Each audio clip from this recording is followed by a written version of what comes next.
वाहिगुरु जी का खालसा वाहिगुरु जी की फतेह। सत श्री अकाल, नमो बुद्धाय। जय निवास साथियों, अस्सलाम वालेकुम साथियों। वॉइस ऑफ मानवता न्यूज चैनल पर आप सभी का स्वागत है। मैं मेघराज सिंह अमेरिका से। साथियों, आप सभी जानते हैं कि हम उठाते हैं गरीबों की आवाज़, मजलूमों की आवाज़, और जिसकी आवाज़ कोई नहीं उठाता उसकी वॉइस ऑफ मानवता उठाता है। तो हमारा प्रोग्राम जो चल रहा है सत्य धर्म। हमने पिछले हफ्ते भी गुरु गोविंद सिंह जी के बच्चों की बारे में बात किया था, जो उनकी शहीदी हुई है। इसी जो एक हफ्ते के अंदर अंदर परिवार भी छोड़ा हुआ। एक हफ्ते के अंदर अंदर ही गुरु गोविंद सिंह जी के दो साहिबजादे नींव में चिणे गए। दो साहिबजादे जो है वो जंग में लड़ करके शहीद हुए। दो बाबा अजीत सिंह जी और बाबा जुझार सिंह। गुरुओं की कला एक बहुत महत्वपूर्ण है। गुरुओं की बख्शिशें, गुरुओं की रहमतें, गुरुओं की जो अता जो बख्शिश है उनसे आदमी अगर वो इंसान के अंदर आ जाए तो वो गुरु गोविंद सिंह जी कहते हैं कि 1.25 से एक लड़ाऊं तभे गोविंद सिंह नाम कहाऊं। कि गुरु गोविंद सिंह जी ने इतनी ताकत अपने सिख के अंदर भरी है। चाहे वे जंग के मैदान में लड़ रहे हों, चाहे वे विचार के मैदान में लड़ रहे हों। विचारों की लड़ाई और जंग में लड़ाई होती है, चाहे वो विचारों की हो, तकरारों की हो या हथियारों की हो। तो तकरारों से विचारों से लड़े अगर मूर्ख इंसान होंगे तो विचारों से लड़ाई तकरारों में पहुंचेगी, तकरारों से लड़ाई हथियारों तक पहुंचती है। तो हथियारों से जब लड़ाई होती है तो आदमी बहुत सारे ऐसे हैं तो जो जंग से देख करके डर करके भाग जाते हैं। बहुत सारे ऐसे देखे तो चमकौर साहिब की लड़ाई आप सभी को पता है, सभी जानते हैं कि एक तरफ 40 सिख हैं, दूसरी तरफ 10 लाख फौज है। तो वो 10 लाख फौज का मुकाबला 40 सिख कर रहे हैं। ये एक काबिल तारीफ एक एक हौसला देखो सिखों का कि सिख किस तरह गुरु गोविंद सिंह जी के 2 बच्चे हैं। और ये नहीं है कि उन्होंने एकदम से दोनों के भेजा, तो उनके गुरु गोविंद सिंह जी ने अपने हाथ से तैयार करके उनको जंग में भेजा। तो बाबा अजीत सिंह ने पहले बाबा अजीत सिंह को भेजा।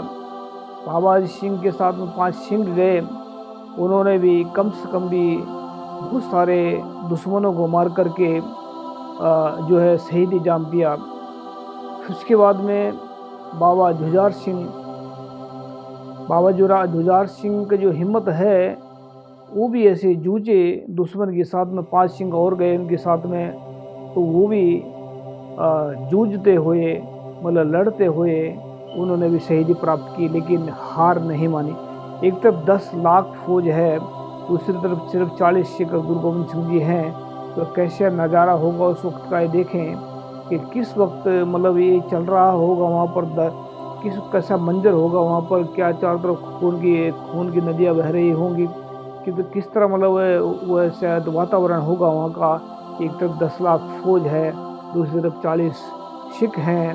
और ये हम यहाँ बयान नहीं कर रहे हम इसके कि मुगलों के साथ लड़ाई थी, क्योंकि इसमें जो 10 लाख फौज आई थी इसमें हिंदू राजे जो पहाड़ी राजे थे, 22 धार के राजा बोलते हैं उनको, उनकी भी फौज इसमें तकरीबन 90% उनकी फौज थी, मुगल फौज थी। तो सब दुश्मन कोई भी हो, दुश्मन अगर कोई बेगुनाहों के ऊपर हमले करता है या कोई इंसान जो है तो वो धर्म के साथ में उसका लेगा देगा नहीं होता। अगर कोई कोई पहलवान आपस में लड़ रहा हो, कोई दगाबाजी से लड़ता तो वो अलग चीज़ होती है।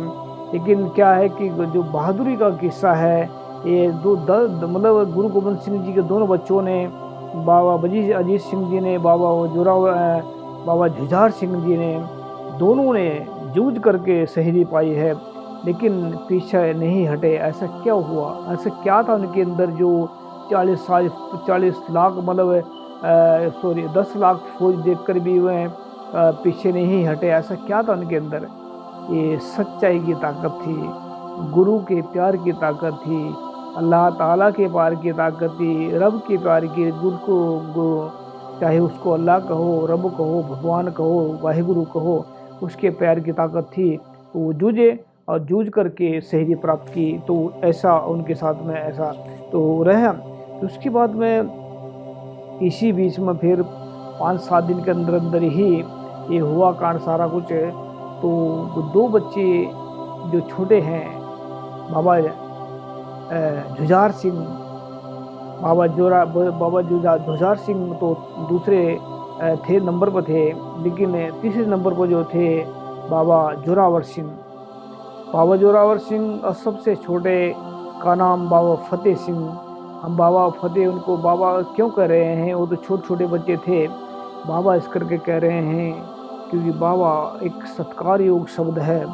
बाबा एक अपने से बड़े इंसान का सत्कार की वजह से कहा जाता है बाबा। हम उसको कहते हैं जो इंसान बड़े बड़े काम करता है, अच्छे अच्छे काम करता है। आजकल के बाबा तो ढोंगी हैं, पाखंडी हैं, वो अच्छे काम नहीं करते, वो तकरीबन बुरे काम करते हैं। लेकिन पहले जो बाबा जो कहते थे बाबा एक बाप का भी बाप होता है। तो बाबा जोरावर सिंह और बाबा फतेह सिंह, इनको शहीद किया गया। गंगू ब्राह्मण और सुचानंद वहाँ का सुना जाता है ऐसा कि जिस वक्त इनकी कचहरी में इनको लेकर गए तो वहाँ पर एक मुसलमान नवाब का शेर, यहाँ का जो मलेरकोटला के नवाब थे शेर मोहम्मद, तो शेर मोहम्मद खान नाम ऐसा ही है उनका। तो उन्होंने जो है जिस वक्त उनकी दुश्मनी गुरु गोबिंद सिंह के साथ में थी, तो जो वहाँ का नवाब था उसने बोला नवाब साहब आपके जो है दुश्मनी गुरु गोबिंद सिंह जी के साथ में है, आप उनके बच्चों को कत्ल कर दें तो आपका बदला खत्म पूरा हो जाएगा। लेकिन जो शेर होते हैं, जो मर्द के बच्चे होते हैं, जो बराबर का लड़ना जानते हैं, जिनके अंदर हिम्मत होती है, जिनके अंदर कुछ ताकत मतलब होती है, तो वो कभी बुजुर्गों पर या बच्चों पर या निहत्तों पर वार नहीं करते, वो टाकरा करते हैं। तो उन्होंने कहा कि ये गुरु गोबिंद सिंह जी के बच्चे हैं, मेरे दुश्मन के बच्चे हैं, लेकिन वो बच्चों पर वार नहीं करूँगा। क्योंकि वहाँ से वो उठकर चले गए। वो सिख कौम कभी किसी को ना दुश्मन को भूलती है ना दोस्त को भूलती है। तो उनको जो है उन्होंने हाँ का नारा मारा तो वो चले गए। लेकिन वहाँ पर जो नवाब जो था वहाँ का, वो उसने दोनों बच्चों को माफ़ करने की कोशिश भी की, मतलब उनको छोड़ देते हैं। लेकिन गंगू ब्राह्मण और सुचानंद, गंगू ब्राह्मण के कहने से ही पकड़े गए थे। वह गंगू ब्राह्मण ने आप उनको पकड़वाया था। एक गंगू ब्राह्मण जो ब्राह्मणों के जो खून में है, वो कभी भी इनके खून में वो शक्ति नहीं है जो इंसान की जहाँ पर मतलब बैठे हैं, जहाँ पर खा रहे हैं, जहाँ पर पी रहे हैं, उसके साथ में वफा कर सकें। वफा इनके खून में नहीं है, दगा इनके खून में है, तो वफा कहाँ से करेंगे? तो ऐसा था जिस वक्त नवाब जो था वहाँ का, उसने बच्चों को माफ़ करने की कोशिश की करना, उसमें बोला कि भाई इनके छोटे बच्चे इनको छोड़ दीजिए। लेकिन सुचानंद जो था वहीं पर खड़ा था। और ये जो गंगू ब्राह्मण कहता है कि क्या कर रहे हैं आप नवाब साहब, जो है ये सांप के बच्चे हैं, बड़े होकर के कल को डसेंगे आपको ही। तो उन्होंने सारी बाजी पलट दी। गंगू ब्राह्मण को आज सिख कौम का एक सबसे बड़ा दुश्मन मानते हैं हम। तो सिख कौम उसको कभी माफ़ नहीं करेगी, उसके परिवार को भी। तो उसका जो हादसा बाद में जो उसका जो हुआ, वो सभी जानते हैं कि उसको बाबा बंदा सिंह बहादुर ने सजा मौत दी और उसको इतनी तगड़ी सज़ा दी कि उससे पुश्ते भी याद करेंगे। तो ये जो इंदिरा गांधी जो थी, या उसमें जो उसी के वंशज में से निकले हैं, इंदिरा गांधी, नेहरू और ये राहुल गांधी, ये सभी के सभी उसी के मतलब वंशज से हैं। ये तभी सिक्कों के साथ में मुंह में राम बगल में छुरी वाला काम करते हैं। इंदिरा गांधी को आप सभी जानते होंगे कि इंदिरा गांधी ने दरबार साहिब पर 1984 में हमला कराया। और दरबार साहब के ऊपर हमला करा करके उसने कहा कि हमने 5 सदियों का एक बैंड वो मतलब वो बदला ले लिया, ऐसा उन्होंने किसी ने बोला था। तो इसमें जो है 5 सदियों का बदला लेने का मतलब क्या था कि ब्राह्मणों के साथ में टकराव शुरू से चला आ रहा है। गुरु नानक साहब के साथ में क्यों विचारधारा जो है सिखों की, सिक्खी की विचारधारा, गुरु ग्रंथ साहब की विचारधारा वो ब्राह्मण को चैलेंज करती है। तो चैलेंज का जो मतलब है, उनको चैलेंज बहुत दुखता है। तो ये जो गंगू ब्राह्मण है, गंगू ब्राह्मण की औलाद ये जो इंदिरा गांधी और इनके पुश्ते जो चले आज नेहरू, ये सब के सब उसी में जो है ये राहुल गांधी है, ये उसी के वंशज का बंदा है, बच्चा है। तो ये कभी सिखों के साथ में कर ही नहीं सकते। जो सही सिखों के साथ में क्या करेंगे, ये तो अपना के साथ में नहीं कर सकते, दगा कर देते हैं, झूठ बोलते हैं। तो गुरु गोविंद सिंह जी के बच्चों को दीवार में जो छोटे बच्चे, जो छोटे साहिबजादे थे, तो छोटे साहिबजादे, तो जब छोटे साहिबजादे थे उनको शहीद कर दिया गया, उनको दीवार में चिन्हा दिया गया, उनको शहीद करके। तो गुरु गोविंद सिंह जी की जो धर्मपत्नी नहीं, हम उसको कहते हैं कि उनकी जो रानी महारानी जो थी, महारानी भी कह सकते हैं, या उनको उनका जीवन साथी कह सकते हैं, माता साहिब कौर। तो ये सिखों की माँ है। तो जो गुरु गोविंद सिंह जी के सामने उन्होंने वादा किया, वह बात रखी कि मेरे 4 बच्चे शहीद हो गए।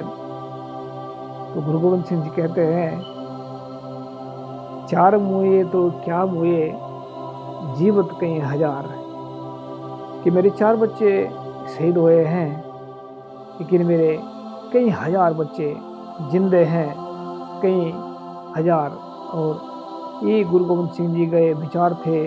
और गुरु गोविंद सिंह जी ने अपने खालसा को अपना बच्चा माना, कहते हैं, और अपना गुरु भी माना। गुरु गोविंद सिंह जी ने अपना बल दिया, सिखों को बल देते हुए ये भी कहा है कि जब लग खालसा रहे नियारा, तब लग तेज दियो में सारा। कहते हैं कि मेरा तेज, मेरा प्रकाश इस सिख के साथ में है। जब लग खालसा रहे नियारा का मतलब होता है कि अलग से जो सच्चा ये ईमानदार होगा, तो तब लग मेरा तेज, मेरा प्रकाश इसके साथ होगा। जब ये गहे विपरन की रीत, मैं ना करो उनकी प्रतीत। ये मोहर भी लगा दी उन्होंने कि अगर ये मेरा सिख, मेरा बच्चा अगर छोड़ करके जाएगा, विपर के रास्ते में जाएगा, तो उन्होंने मोहर लगा दी, जब ये गहे विपरन की रीत, मैं ना करूँ उनकी प्रतीत, कि मैं इनकी प्रतीत नहीं करूँगा। ऐसा गुरु गोविंद सिंह जी ने कहा। और याद रखें कि गुरु गोविंद सिंह जी ने ऐसा कहा, ऐसा हमारे सामने आया है। लेकिन क्या है कि गुरु गोविंद सिंह जी ने कहा है कि खालसा सोए जो निर्धन को पाले, खालसा सोए जो दुष्ट को गाले।